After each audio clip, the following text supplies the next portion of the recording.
Pelaku pembunuhan Dina Oktaviani, 21, pegawai minimarket yang ditemukan mengambang di aliran Sungai Citarum, di Dusun Munjul Kaler RT 030, RW 005, Desa Curug, Kecamatan Klari, Kabupaten Karawang, Jawa Barat, Selasa, 7 Oktober 2025, ditangkap. Berdasarkan informasi yang dikutip Instagram info_Karawang, pelaku berhasil ditangkap di tempatnya bekerja.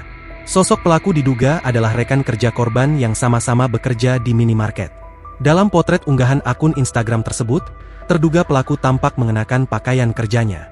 Kasih Humas Polres Karawang, Ibda Cep Wildan pun membenarkan sosok pelaku pembunuhan ternyata merupakan teman korban yakni Herianto, 27. Dia mengatakan, pelaku bekerja di minimarket yang berada di rest area 72 Tol Cipularang, Purbalenyi Desa Cigelam, Kecamatan Babakan Cikau, Kabupaten Purwakarta. Wildan menjelaskan, berdasarkan hasil penyelidikan, pelaku berhasil diamankan sehari setelah penemuan jasad korban. Pemeriksaan sementara dari pihak kepolisian, pelaku melakukan aksinya karena terdesak kebutuhan finansial.